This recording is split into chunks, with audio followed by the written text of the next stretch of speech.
corner where the troops at. Is this the passing of the torch, right? Is this what this signifies?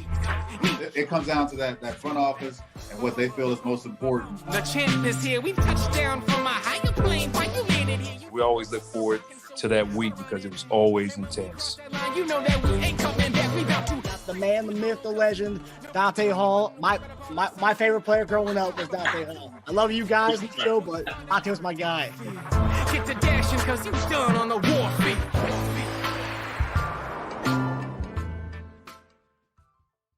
This episode of Chief Concerns is brought to you by betonline.ag. BetOnline remains your number one source for all your sports betting this season. Everything from NFL playoffs to pro and college basketball, UFC, MMA, and much more. You'll always find the latest odds, team matchup info, player news, and game trends at BetOnline. With live betting options, free contests, and live scores for almost any sport or game imaginable. BetOnline is truly the fastest and easiest way to bet on all your favorite leagues and events. Head to the website today or use your mobile device to join and receive your 50% welcome bonus with your first deposit. Make sure to use promo code BELIEVE, that's BLEAV, to receive your rewards. BetOnline.ag, where the game starts. Anything is possible! What's up, Lance? Okay, well, Lance has got you guys red arm back. It's a stogie. It's celebration time, baby. How you doing, buddy? Hi, Marcus. How are you? I feel great right now. I hate to be the guy that says that I told you so, everybody, but I told you so. From the very beginning of the season, we talked about how this team is not going to regress. We don't need to revisit the past. We can just talk about the present. The Chiefs are now embarking into their fifth consecutive AFC championship, potentially hosting their fifth consecutive AFC championship. Regardless of where it's going to be played, the Chiefs will be playing in that game. The Chiefs had an opportunity to squander it. They lost their quarterback for essentially an entire quarter, but nevertheless, anything is possible, as my guy Marcus Dash just said, and we got a lot to talk about because a lot of things happen in this game, but all things pointing positive for Chiefs Kingdom and the Chiefs as a whole. They are still alive, and they're ready to go back into the Super Bowl for the third time in the last 5 years.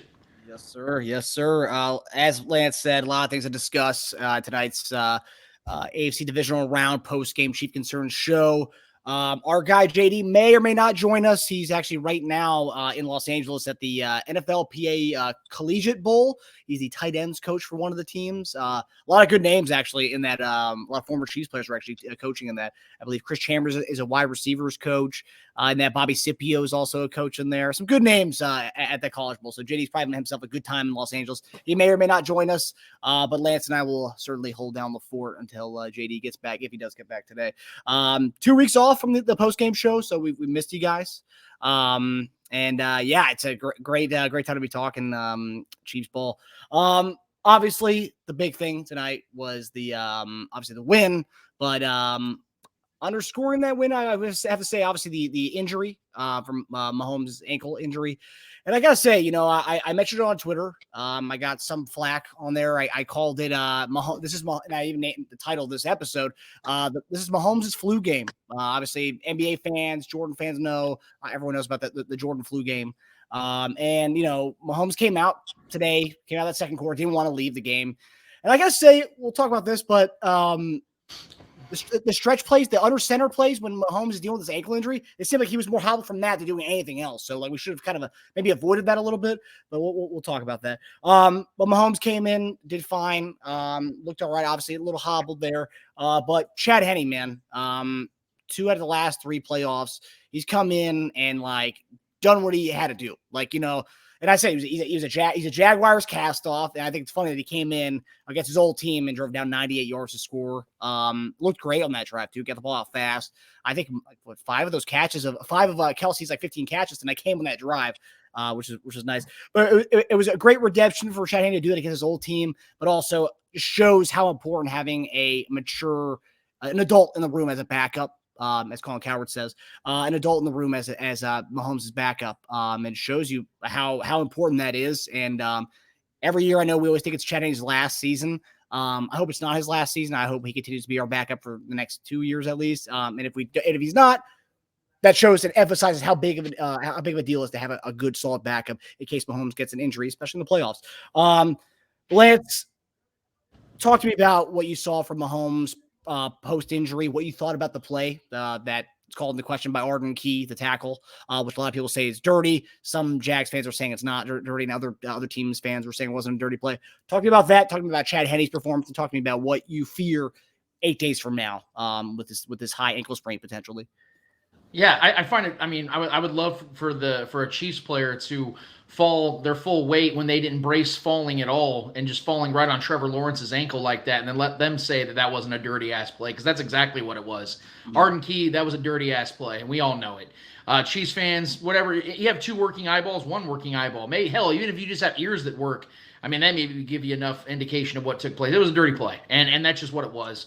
Chiefs moved on from it. Patrick Mahomes moved on from it. You could tell that, and from what Patrick Mahomes said in his press conference, the coaching staff and the medical staff essentially told him, look, dude, we know you want to keep playing. We're not opposed to that, but if you don't go in the back, if you don't get checked out, you're not playing at all. We're not putting you back in. He was pissed off about that, but that's what you love about Patrick Mahomes, is that dog in him. He's got that dog in him. He wants to fight. Bobby Stroop was tweeting at it nonstop. His own personal trainer was talking about that's the dog in him, man. And so that didn't shock me at all. It didn't shock me at all that he came back and played immediately in the second half. What I loved about it, though, is if you look at his numbers from the before the injury to after the injury. So before the injury, he was 10 of 12 for 77 yards and a touchdown. That's really good. After the injury, he went 10 of 18. That's 66% of his 12 of 18. That's 66% of his passes he completed. He had 118 passing yards and a touchdown. So he did not drop off one bit. It didn't look the same. It wasn't as easy, but the man went out there and still balled out. He was out there kicking ass with one leg. I didn't know that was possible, but he found a way to do it, and he went out there and made plays. He even made a couple off-schedule plays. And look, it was not easy. I know it wasn't. I can't imagine how much that hurt. They had that thing taped up to no end that you could barely recognize it was even a foot. It looked like a burrito out there. But he went out there. He willed his team back to it. But to your point about Chad Henne, the game ball's got to go to 2 guys. It's Chad Henne and Harrison Butker. I'm sure we'll talk about Butker in a second. But those 2 men right there are what saved this game. It's almost as if they need to give Chad Henne, like if he continues to play, like you said, about hopefully this isn't his last season. But let's say Henne plays at least 1 more year and the Chiefs are in the divisional round again. Patrick Mahomes doesn't even need to be injured. They just need to let him play for a quarter, because it just was like this tradition now where this guy just comes in and just does something, man. I mean, you're pinned on the 2-yard line directly after Patrick got hurt. Like, it was just the previous drive, and everyone's thinking, all right, it's a 1-possession game. The Chiefs are on the 2-yard line. And our guy, Chad Henne, goes 5 of 7 for 23 yards and a touchdown with a 117 quarterback rating. I mean, in the middle of, you're supposed to stay focused. You're supposed to stay ready. But, man, you can't ever prepare for that, especially when you have the MVP as your... Nope. Technical difficulties. Lance, you with us? Uh-oh. All right, well, Lance will be... I'm back. Lance. I'm back. All right. A little technical difficulty. Yes, but, yeah, it just all praise, all respect to what Chad Henne was able to do. And even though he's 37, 38 years old, this guy, when you need him to do it, he goes in there and finds a way, man. And it's all praise to what he is to this team and how much he matters to this team, because he's an extension of the coaching staff. But he'll go out there and make a play or 2, man, to keep their team alive and put the game on ice. And that's what he did against the Browns 2 years ago. And he just helped the Chiefs win another divisional playoff game and advance to their 5th consecutive AFC championship. Yeah, it's amazing how the guy barely plays all season. And both the moments when we look at Chad Henne's tenure, we're going to look to see his 2 games being this one and the AFC and the divisional game against the Browns 2 years ago. It's crazy. I mean, that's kind of like the only other time I could think of something like this would be with Frank Reich with the 90s with the Bills when Kelly went out, and then he played the wild card divisional, and then Kelly came back in the championship game. But you can't really think of that many times. And Henne, that's pretty much his legacy in Kansas City, is Cleveland and in this game. And of course, actually Matt Moore was the one who came in the year where he hurt his we had the knee problem during that Thursday night game. But talking about the ankle injury, so I've had ankle sprains before that they're nasty. This one obviously looks a lot worse than the ones I've had. I've broken my ankles, which is a totally different story altogether. But ankle sprain, he has 8 days. Luckily, we play next Sunday at 6:30, so we got an extra day to get better. So 8 days to get right. What do we think about that? I mean, I'm trying to think of like other players who've had ankle sprains who've played on it. Obviously, he played on this. He had the adrenaline pumping. And who knows what kind of Toradol shots. I've heard stories from some of the former players we've had on the show before. These guys get these Toradol shots. Whatever that where that goes, that part of the body becomes numb. And then obviously when it wears off, then it hurts like a bitch. But what do we think about this injury? I mean, obviously they're going to put him in some kind of bubble wrap after this game and pretty much put him in a freezer till next Sunday. What do you think? How do you think this plays out this week? Do you think he obviously be limited? What do we think is going to happen this week? And are you concerned about going up against either Hendrickson, Hubbard, or the other guys on the other side, Rousseau and all those guys in Buffalo? That's definitely a concern, right? I mean, yeah. I mean, what do you think about that with this high ankle sprain going into a next weekend's game? Well, anytime your quarterback has a lower extremity injury, obviously you have to pay attention to it. He's going to be a limited participant at best in practice. He'll probably miss the early part of the week as far as activity is concerned. I'm sure he'll be in the film study. I'm sure he'll be just as involved as he ever is when it comes to game planning and things of that nature. But yeah, I would highly anticipate Patrick will probably be in a walking boot for the early part of the regular go-abouts and the practices and things of that nature.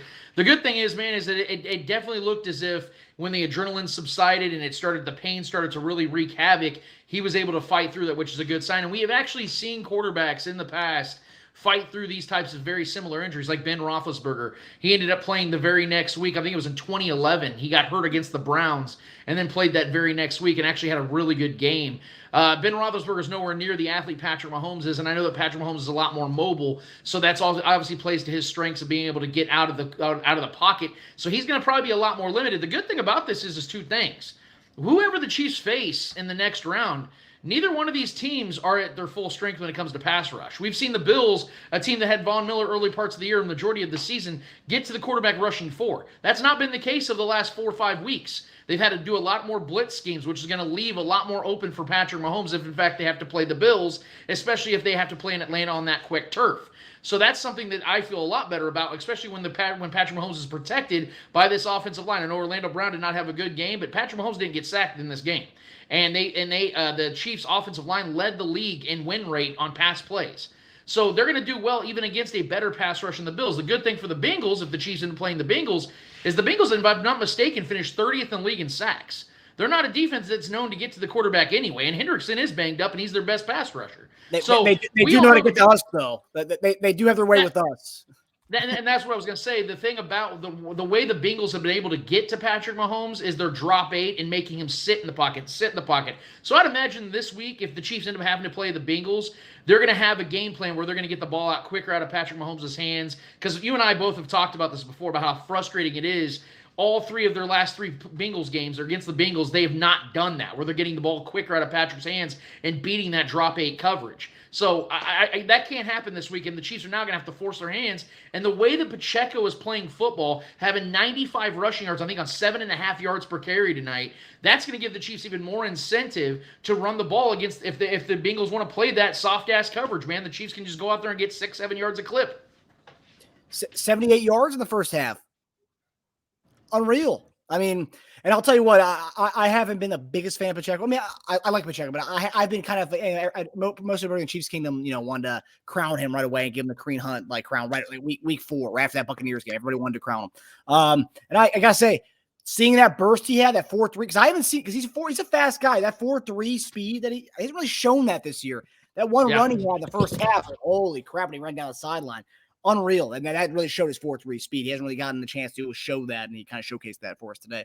But I do want to talk about you mentioned that getting the ball out quick, and obviously this offense has capability of doing that, because when you saw Chad Henne go in there, he was 2 seconds, boom, he was getting that out. There was no extending plays like Mahomes does, and that is what the beauty of Mahomes. He can extend plays and get something that's not there initially, and roll out of the pocket and finding that, but.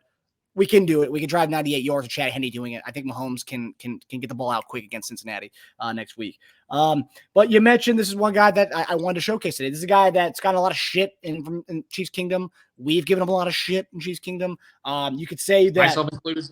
Yeah, no, on this show particularly. Harrison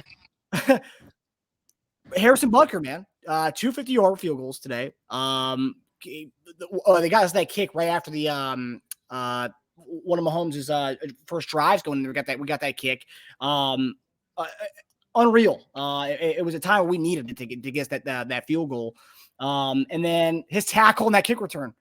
We don't make that tackle there. That's game time. We got ourselves. We might have lost that game. We might have gone to overtime. Something crazy could have happened. But Bucker, man, came up huge. And that's the one guy I want to give her flowers to, because, when we shit on guys, we also have to make sure we recognize when guys step up. And Harrison Bucker, special teams was atrocious today.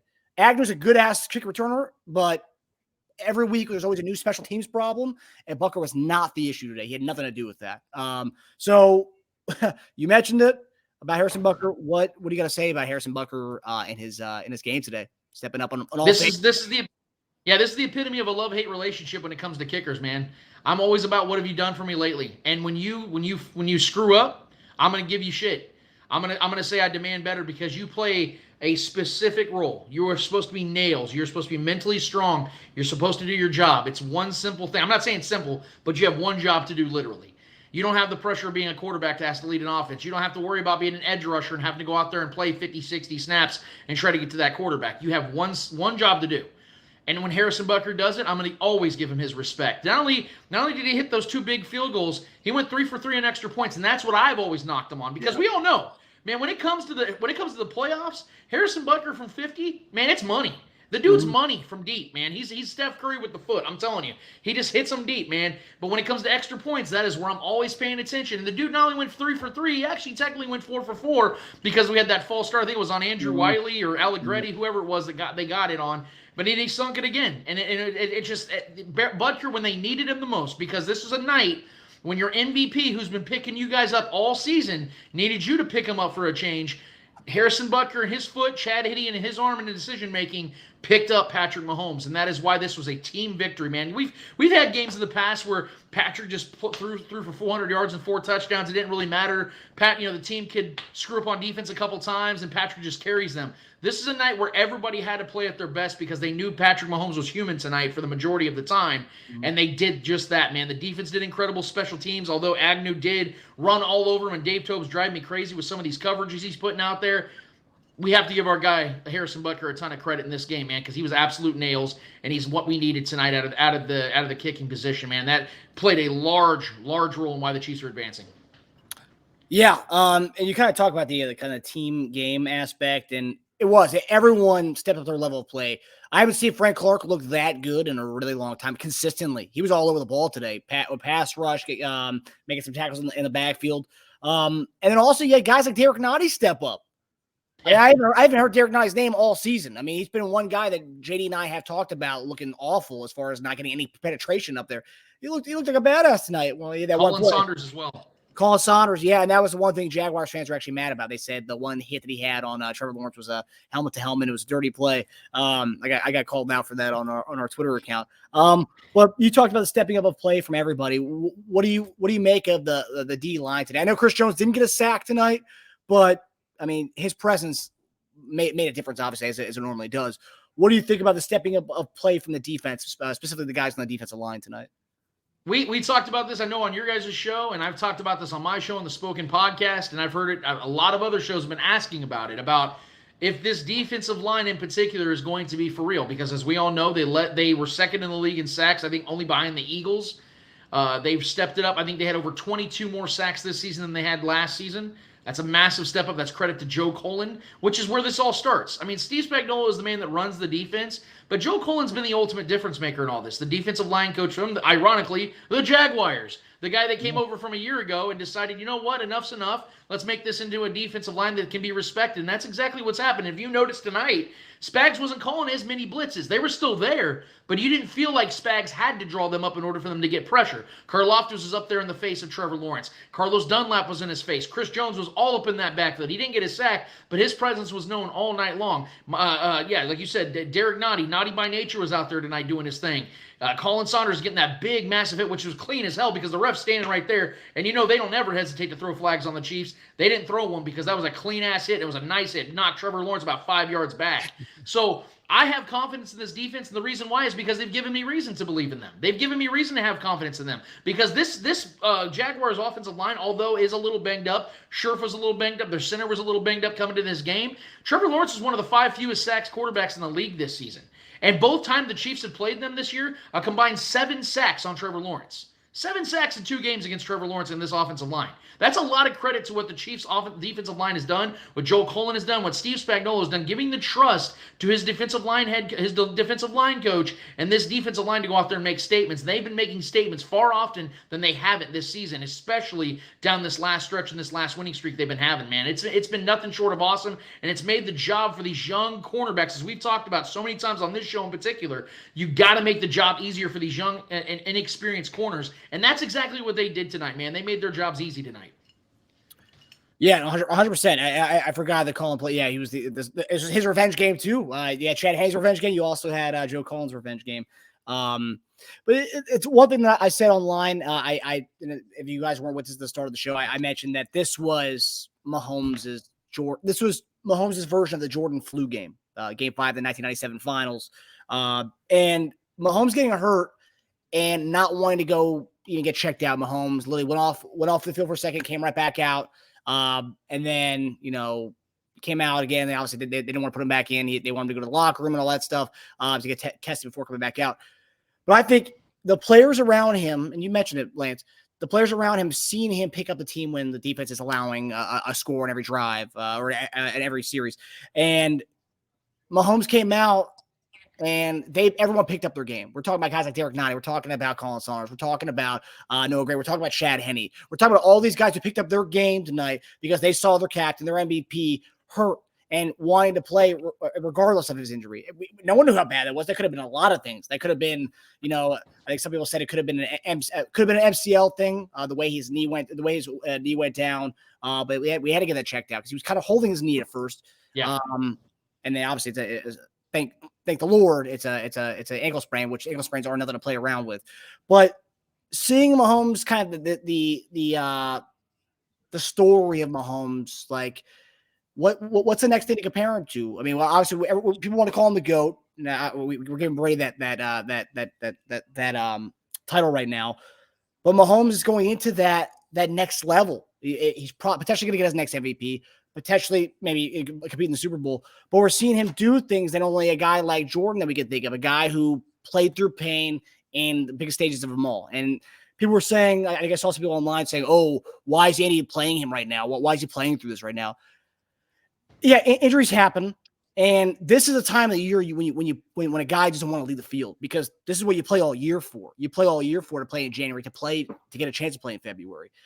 Meaningless game in October, Mahomes is out of that game probably, and they're not gonna mess with it. But we're in January. Mahomes doesn't want to go out. Mahomes is arguing with the guys on the sideline to stay in the game, and then the players around them see that going on, and it's no coincidence that everyone's game steps up. And you have guys, the role player guys on the defense, offense stepping up. I mean, even before there's Justin Watson's catch. It's a guy that we've complained about dropping balls. He stepped up. I mean. Everyone did. And that's another thing too. Once Mahomes got hurt, you saw the O-line play better. They weren't doing anything anymore. Mahomes had all day back there to do stuff. And yeah, maybe those guys on the edges felt bad that they were in the Jags D-line was in his face every play, and they stepped up their game. Everyone stepped up their game when Mahomes got hurt. It's unfortunate that Mahomes has to get hurt for everyone's game to rise, but sometimes that happens in sports. Sometimes you need that extra kick in the ass. And thankfully, it's not a season ender for Mahomes. It's just a high ankle sprain. But it was nice to see everyone take part in this victory. And at the end, when they were talking to Kelsey and Mahomes, they were talking about who should be the MVP of this game. And they all said Chad Henne, which I thought it was great to give him his flowers, well-deserved flowers, to be quite honest. Yeah. But what do you think about this? Just seeing everybody, because you mentioned everyone's game rose, but it really took Mahomes to get injured for everyone, especially the offensive line play, because the offensive line played so good after that injury. And it's like, wow, there you go, guys. That's what happens when you don't do your job. This is what happens. That shit happens. Yeah, well, I think what happened is you saw the beginning of the game, and it was so beautiful how it all worked out, because the Chiefs obviously kicked the ball off like they like to, made a big stop on defense, a quick 3 and out, and then Patrick Mahomes just got to work. The magic was there. He's doing jump passes to Travis Kelce. They got the goat-to-goat connection going already. And I think what happens, and we've heard players talk about it, both on opposing sides and on the friendly side of things, on teammates, talk about how sometimes you just kind of get caught up in the magnificence of it all. The magic of what Patrick Mahomes is as a quarterback, and you're just like, you just catch yourself sometimes just watching. And I'm sure that's happened with Michael Jordan and LeBron James and all these other great all-time transcendent players throughout history of athletics, that you just get caught up in it sometimes. And once he went down, I think that it did wake everybody up, and I think Andy Reid got a hold of everybody. And I think it's so cool that Andy Reid was a former offensive lineman in his days of playing, because I think he's able to get into the mentality and get into the psyche of his offensive linemen and how important it is to get those guys focused. And when Chad Henne came in, you saw a difference. You saw the run game open up, and it shouldn't. When you have your backup quarterback out there, the defense should be able to pin their ears and say, you're not going to run the ball on us. And that's exactly what the Chiefs were able to do. Isaiah Pacheco had his longest run of the game when Patrick Mahomes was out. Yeah. And so that is what you're seeing this team do, is they focused in, they honed in, and they said, all right, we got to go and get this one, man, because we don't know if Patrick's coming back. It wasn't looking good for a minute. So we got to go out there and get this dub, man. And that's what happened. That's what you saw. And when it came to your question about Patrick Mahomes and, how do you compare him to anybody else? To me, man, there's really no comparisons. The dude is barely 27 years old, and he just tied Terry Bradshaw for the 10th most postseason touchdowns in NFL history. He is less than 400 yards away from passing Kurt Warner for the 10th most passing yards in postseason history. The man isn't even in his prime yet, and he's already getting in the top 10 of the most important stats of any quarterback to ever play football in postseason football. This is something we've never seen before. This is why I've said that he is unprecedented. I know he's our quarterback, so it's easy for us to gloat and carry on about him, but these are the facts. The man has the highest quarterback rating in the history of the NFL in the regular season and in the postseason, and they are identical. He has the highest yards per game average in both the regular season and the postseason. This man is doing things we've never seen before, and he's been doing it since day one. This is stuff you see, guys. Even Tom Brady, the great Tom Brady, it took this man several years even to get to 4,000 yards and over 25, 30 touchdowns. Patrick Mahomes did that in the first 10 games of his career. I mean, this is what this man's been doing since day one, and you see it in postseason. There's no drop-off. He's the same no matter what the situation is, no matter what the stakes are. He does what he does. And the best part about Patrick Mahomes and what separates him from the rest isn't just his talent. Because we've seen Brett Favre, we've seen Aaron Rodgers, we've seen Josh Allen, we've seen Justin Herbert. These guys that have absolute rifles. These guys that can throw the ball all over the field just like Patrick Mahomes can. But what separates him is the ability to just continue to work through injuries.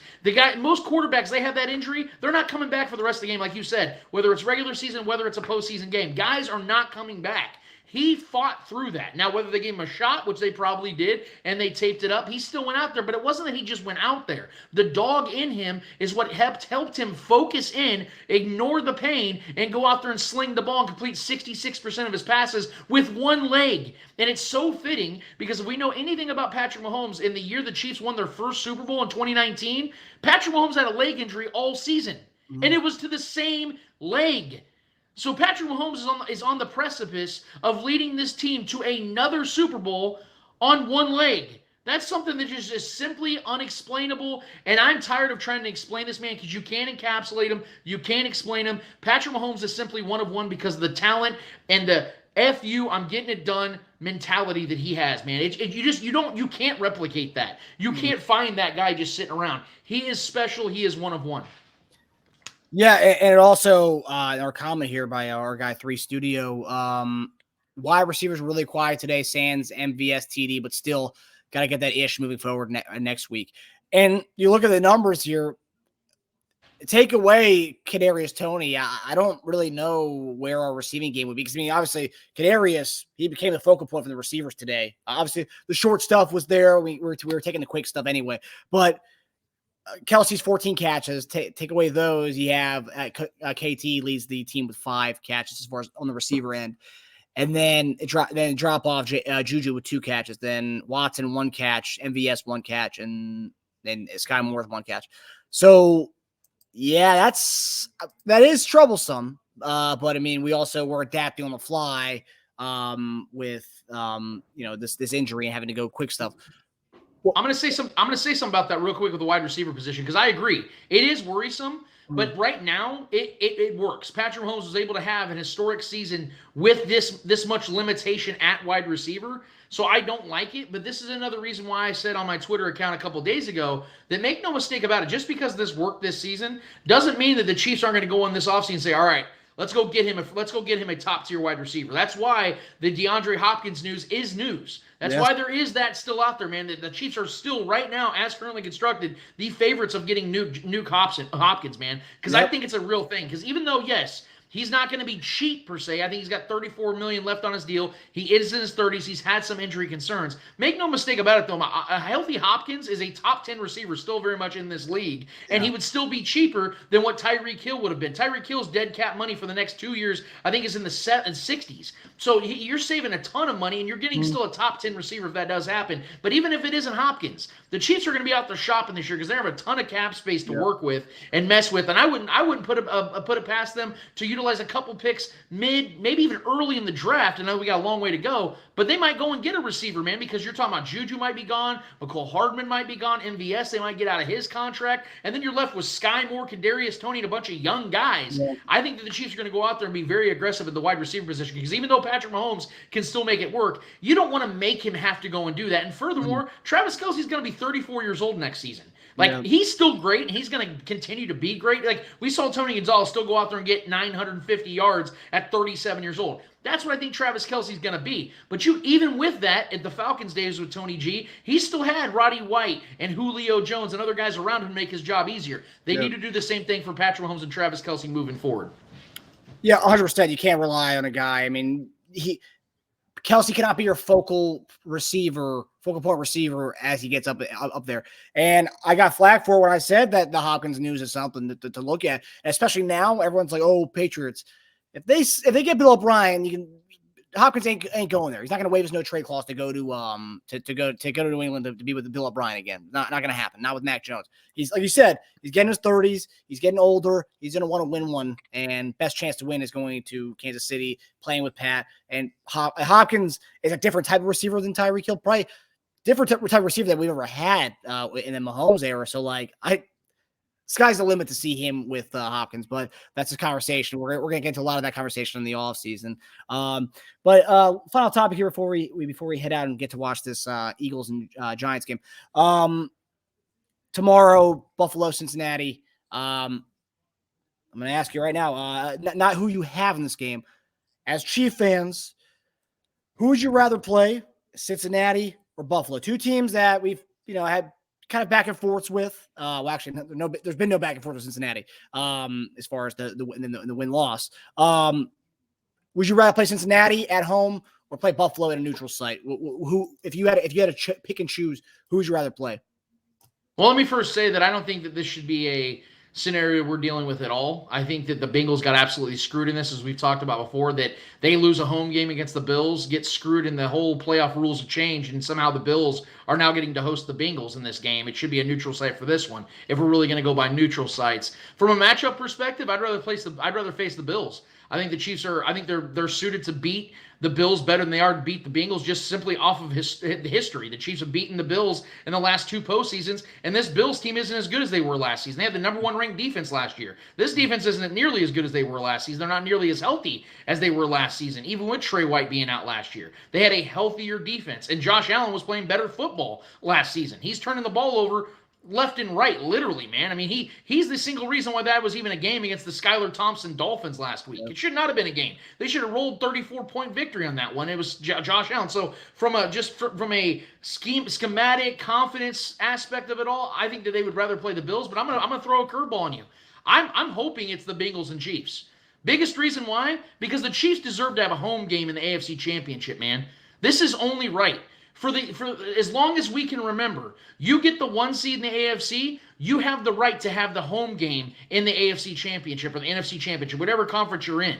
I don't want to see the rules get changed. And quite frankly, if the Bills end up winning this game against the Bengals, the NFL is going to capitalize on this. And it wouldn't shock me at all. They try to move it forward to where they take away conference championship games from the home team, and that's going to ruin everything. It takes away so much of the incentive of winning that 1 seed, especially now with as imperative as it is to get the 1 seed with only one team getting a bye. You're essentially telling the 1 seed, hey, now what you get is a bye, and you get one home game. BS, man. I don't want that. I want to see the NFL continue down the path they're going, where you win the 1 seed, you get a first-round bye, you win that next home game, you get a home game. I don't want to see no neutral site BS, man. Chiefs fans, this is their time to be able to inherit this type of glory. We should be able to experience a 5th consecutive conference championship game at Arrowhead. So schematically, it'll be a tougher matchup from integrity purposes, and also to get a monkey off the Chiefs' back. I think it's better that they play the Bengals, because I think the Chiefs would give it everything they got if they get to play in front of their home crowd and try to take away that winning streak that Joe Burrow and his guys have gotten against the Chiefs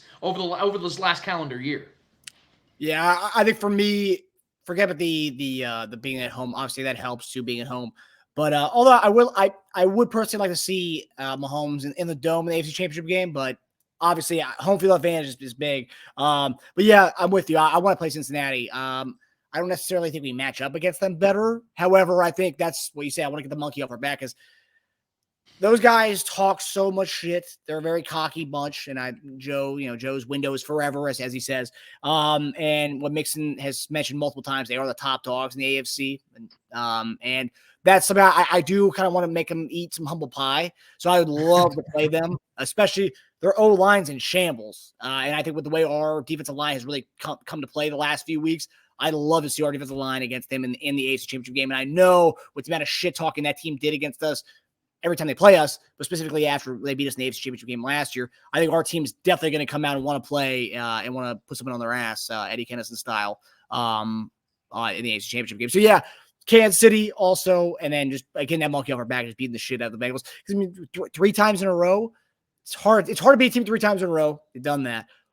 I don't want to put this out there in the universe, but if they beat us 4 times in a row, man, a sweep in the NFL, you don't see that. I mean, we do it every year in the division, but I mean, that would be bad. That'd be awful. But I don't think a team can beat us 4 times in a row, even with the Mahomes on one foot.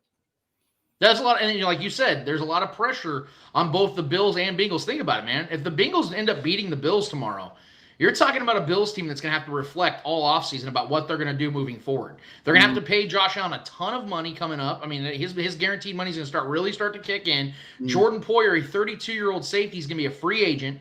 Von Miller is going to be 34 years old, and he probably won't play at all next season, if not late in the season. They're an aging team. They have a defensive-minded head coach that continues to fall short in the playoffs. And on the Bengals side of things, yes, like you're talking about, man, a team that's very confident. Let me just first of all say that I actually don't mind the Bengals talking the way they are, because of the fact that obviously, one, it sets up the idea that the Chiefs can humble them, which I'm very much on board with. Yeah. But it's also the fact that this is a team, man, of all the teams out there that have been able to beat the Chiefs on a consistent basis. So they should feel good about themselves. They did represent the AFC in the Super Bowl last year, even though they didn't win. They should feel very good about themselves, man. And they also are pissed off because they did get robbed, as I already addressed, man. They feel like they've been gypped by the NFL, and they're going to come in this game guns blazing. I think they're the better team with the better quarterback, and I'll go as far as say I think they have the better head coach. I would take Zach Taylor over Sean McDermott, and I like Sean McDermott a lot.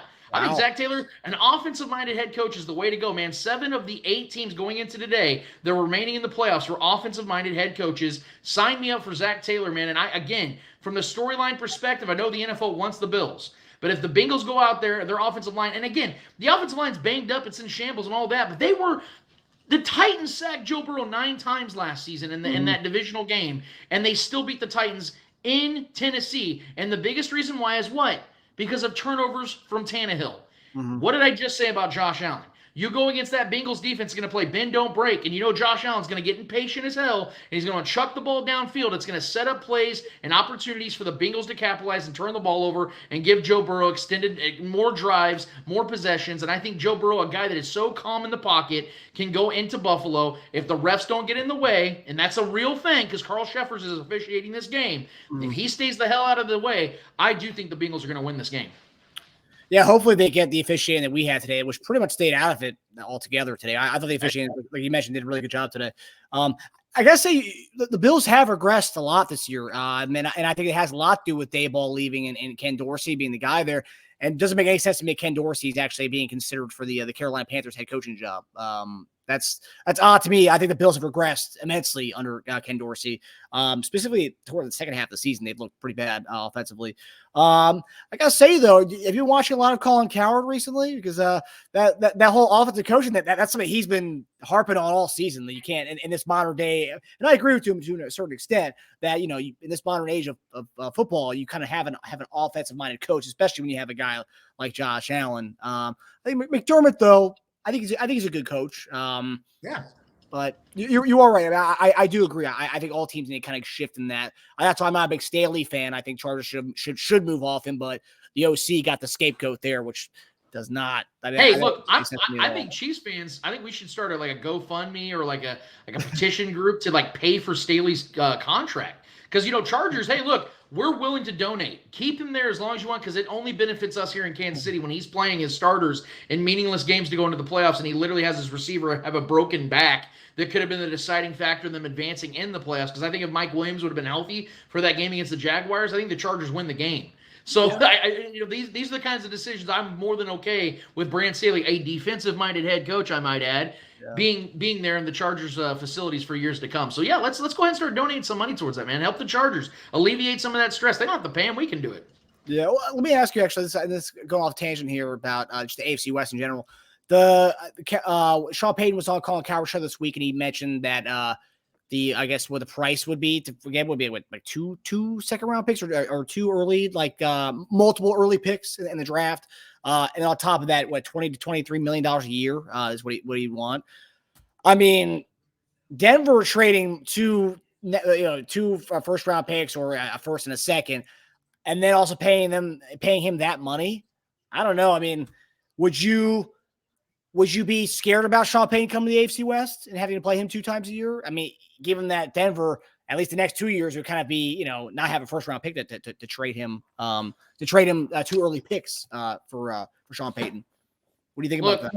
I think Sean Payton is a top 5 head coach in this league. I think Sean Payton knows offense better than anybody outside of maybe Andy Reid, Kyle Shanahan, and Sean McVay. I think those are the only 3 guys that I think understand the game on the offensive side to the same level as Sean Payton. This man is an absolute genius. He made Drew Brees into one of the greatest quarterbacks who've ever lived. Yep. So I definitely think that he brings cachet. He brings clout. He brings reverence and respect, and you do have to pay attention to him no matter where he goes. He comes to the Broncos. I think the Broncos are just naturally a better team. The question that you have to ask, though, is how much better? Because I think Sean McVay can coach circles around a lot of people, but you're coming into the domain of Andy Reid and Patrick Mahomes in their prime as a collective. And it's not just the Chiefs. It's also the fact of what Sean Payton would be inheriting. You have to understand that Russell Wilson is not going to be fixed. This is who he is when he is the guy that's called upon. Because if we saw in Seattle, he was a very good quarterback. But it was the defense in the run game that led them to where they were. It was always that. He played his role. And then when he had to play savior coming to Denver, you saw what he was, especially at his advanced age as an undersized quarterback that's been sacked 500 times in his career. And I'm not making up that number. So Sean Payton coming to the AFC West, coming into Denver, they're not only going to give up even more draft capital just to get him, but then you're looking at the cap situation they're going to have as well. They're not going to have money to go out there and get weapons for Russell Wilson like people think they will, and their draft is going to be as limited as could be. So you're talking about Sean Payton banking on a 34-year-old Russell Wilson to go and contend in the AFC West. At best, he will have the 3rd best quarterback in his own division and would have maybe the 9th, 10th, or maybe even 11th best quarterback in the AFC. So his work would be insanely cut for him. And here's my thing. Sean Payton, I'm so glad he's getting back into coaching because I think the NFL is better with him than without him. I think he did good in Fox, but I definitely think coaching is where he belongs. But I really hope that Sean Payton is emotionally and mentally prepared to never win anything meaningful in his coaching career again if he goes to Denver. Because he will, and mark my words when I say this, if he takes this Denver job, he will never win anything meaningful in Denver. Because Patrick Mahomes is not going anywhere. The man is 27 years old, and Andy Reid's not going anywhere. And we've seen the recreation of the AFC West. We've seen them spend $500 million just to still not win the AFC West. I love Sean Payton, got a lot of respect for him, but you put him with Russell Wilson, they're still not beating the Chiefs out for the AFC West. Mark my freaking words right now. Mm-hmm. Yeah, I'd have to agree. I do think it would be kind of a 3-way. as long as Staley's in LA, I think it would be a two-way race if they were to get Sean Payton. Not to say they would take it from us at all, but I'm saying I think that would be the bigger competition. They have a good defense in place in Denver. You put Sean Payton there, you can kind of rework that offense to make it work for Russell Wilson. I don't know. It'd be interesting, but it'd be a lot to get him there, and I think that would kind of hamstring them a little bit. So I take it based on what you said about Cincinnati and Buffalo tomorrow. You have Cincinnati winning that game. That is correct. Yes, I do. You think we play in Kansas City against Cincinnati next week? Is what you have? Yep. I think that the right thing is going to happen. And again, even if they'll sight in the balance here, I still think the Bengals are the better team because if you just saw that game in Week 17, the Bengals were going to destroy the Bills in that game. They were up 7-3 and they were driving. They were about to score another touchdown, and Josh Allen looked shook in that game. I know it was in Cincinnati, but we've seen the Bills. And I brought this up on our show this week, man. I said this very thing. If you look at Josh Allen's playoff career, he has never overcome and beaten a quarterback that's either just as good or better than him in the postseason. Look at his wins. And look at his losses. In 2019, he lost to Deshaun Watson, who at that time was a top 5 quarterback in the league. Then he beats Phillip Rivers, a 39-year-old quarterback, barely survives, I might add, in Buffalo in 2020. A very close game the Colts could have very much won. Then he beats Lamar Jackson, who regressed significantly from his MVP season the previous year. And Josh Allen in 2020 was a far better quarterback than Lamar Jackson was at that point because of the fact that I think Josh Allen finished second in MVP votes behind Aaron Rodgers. And so he beat Lamar Jackson. The defense actually beat Lamar, and Lamar's actually been horrible in the postseason, so we can't even give him that much credit to begin with. And then obviously we saw the Chiefs win by 2 points in 2 touchdowns in the AFC Championship. You go to 2021, beats Mac Jones. Do we really need to give him any credit for that one? It's Mac Jones. And then he goes and loses again to Patrick Mahomes. Look at his career. Now you see him beat Skylar Thompson, survives Skylar Thompson. You look at his career, man. He's going up against Joe Burrow and a plethora of weapons, man. They're coming in here 3-4 deep with receiving options, and Joe Mixon out of the backfield. I like the Bengals in this game, and I like them a lot. I think they're going to cover the 5 points. I think it's 5 or 5.5. I think they cover that because there's no way the Bills are going to stop them on the offensive side. Joe is going to go out there and sling the ball and sling it a lot, and Josh Allen's going to feel the pressure, and he's going to throw at least one interception in this game that's going to decide this game. It went up to 5.5, so it's 5.5 now. Give me the point. I look at that game and I'm like 5.5 to a team that arguably, if they played head to head this season, that full game, they would have won that game. 5.5. I just think that Vegas is trying to trick people into taking Cincinnati. I think Cincinnati's a better team, but I think they're trying to trick people into taking Cincinnati and say, oh, they can cover this. They're a better team. I don't know, man. It's going to be an interesting one. I have I have Cincinnati winning that game. But I'm just scared about the way that line is. I don't know where the public money is on that, where the public is in this. Obviously, I think it's Buffalo if the line keeps going up for Cincinnati. I think most people have it. Let me see the money line here. Wow. Looks like a majority of the bets have been placed on Cincinnati as far as money line. Interesting. Yeah. 58 to 42% on that. Okay, so AFC side, NFC side, who do you have? Philly's already up 7-0 right now. They just scored another touchdown. That's 13-0 now. Looks like we know where that's going. So Philadelphia and you got San Fran, Dallas on the other side. What do you got? Yeah, so I thought Dallas had a really good game against the Bucks, but let's be honest here, man. The Bucks are the worst team in the playoffs, record-wise, and quite honestly, they look like a team that wasn't on their last foot. They're on their last pinky toe, and there was no Tom Brady magic. And I picked the Bucks. Full disclosure, that was the one game I've gotten wrong so far, and it was because I believed that the Cowboys were not going to come in there and play well on that grass.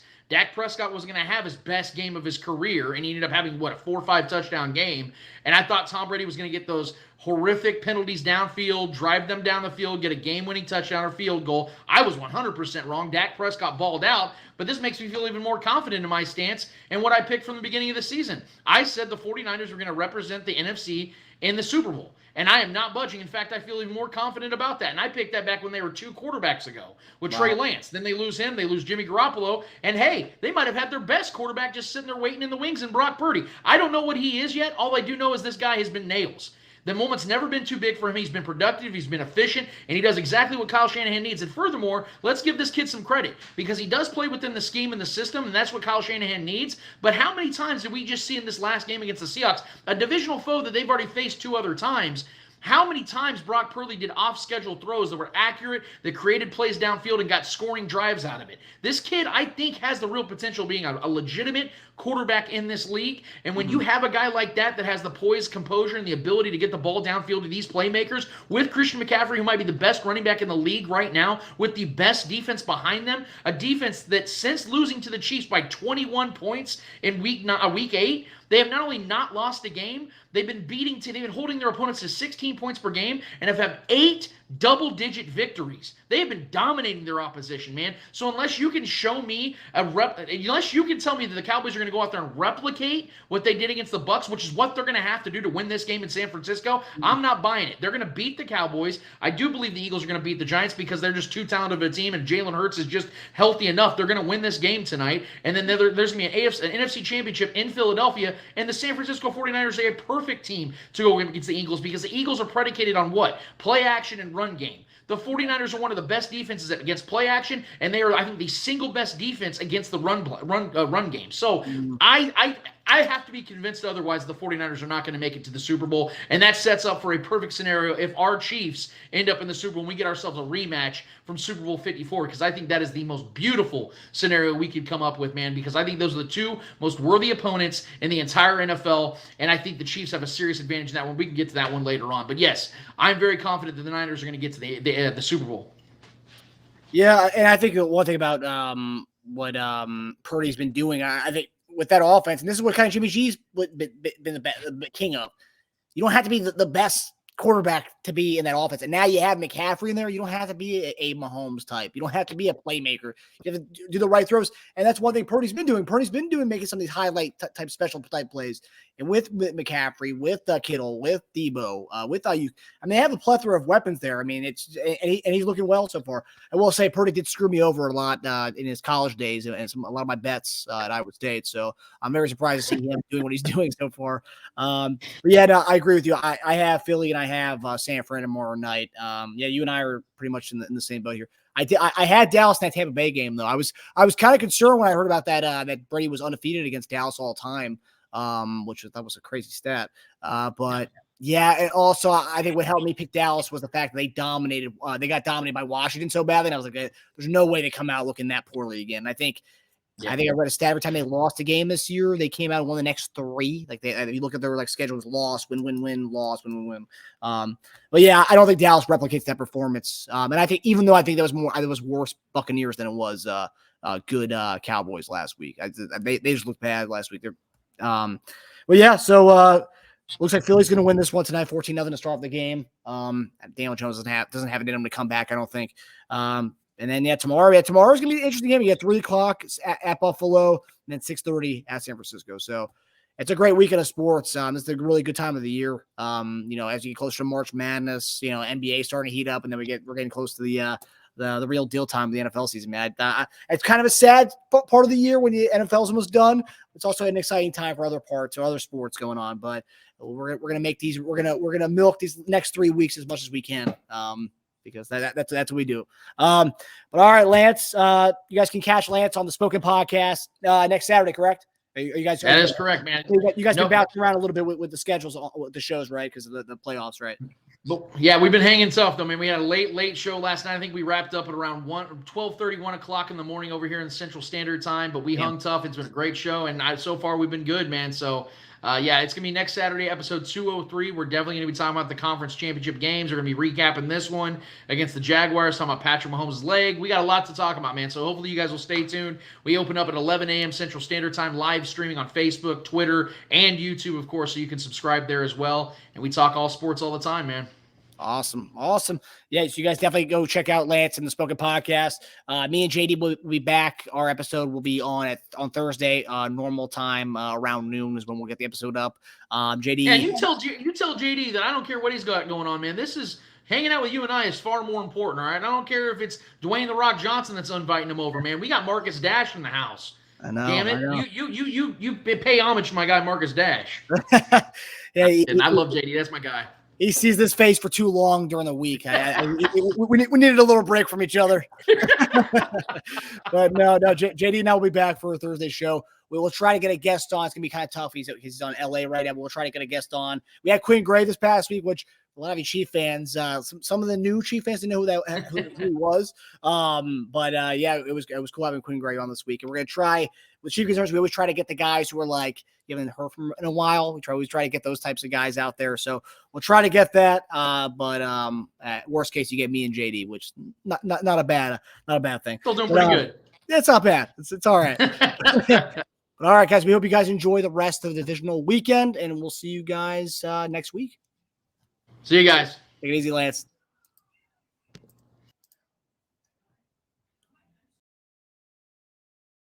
Hi, everybody. Thanks for watching. Subscribe here to get the latest from the show. Also, be sure to check out the best clips from Chief Concerns. And if you prefer to listen to the show, subscribe and follow us on Apple Podcasts, Spotify, and anywhere else you get your podcasts.